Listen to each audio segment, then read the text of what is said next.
Some business advice that's blindingly obvious once you know it. The second email that you send to potential customers and clients is the most important email that you'll ever send. Now, I'm filming this video because a guy called Neil reached out.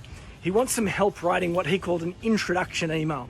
Now, the first three emails that you will send are the promise, the welcome, and then the offer. The promise delivers on the promise that you made. If someone opts in for your free resource, something like that. The second one, Neil calls an introduction email. We call it the welcome. And the third email is the offer. The third email, you make an offer because you want to let your potential customer or client know that you are commercial. You're in this for business reasons. But this second email, the welcome, which Neil calls an introduction, he wants to make it about the customer or client. He says, what can I write that's going to make it a little bit more what's in it for them? Here's the freaky thing about this email. It can be about you, almost entirely about you. The purpose of the second email is to be that little bit more memorable, because the number one reason why people opt out of email sequences and newsletters is that they just can't remember opting in, or they don't care enough about the person to stick around. So the first email, the promise, is to deliver on the promise. The second email is to tell your story, and the third one is to be commercial. So reliable, memorable, commercial. So when it comes to this second email, the welcome email, guess what, Neil? You can write about yourself, and I highly encourage that you do so. Make it a longer email and tell your new potential customer or client a little bit about your background, your history, tell them your story. Number one, make a confession.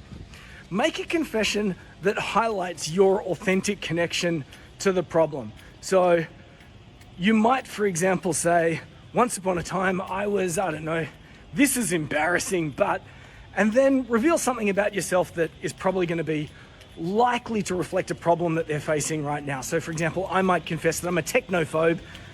I'm a reformed technophobe, even though everything that I do is now about technology. So number one, make a confession. Number two, share your why. Do you want to know why I do what it is that I do? If you're not sure what I'm talking about there, read the book by Simon Sinek. I think it's called The Power of Why. But the third one is my favorite.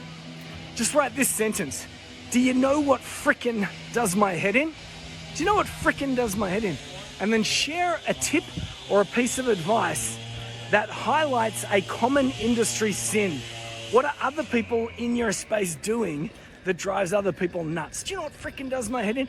Share an industry sin. You're going to be talking to the needs of the customer or client. You're going to be telling your story, and you're going to be setting yourself as someone that's a little bit different to all the rest. Now, if you want to see an example of one of my welcome emails, here's a screen grab on the screen right now. This is one of many that we've run over the years. Or alternatively, you can hit the link in my bio, subscribe to our email newsletter, and typically the second email that you will get from us will be my welcome email.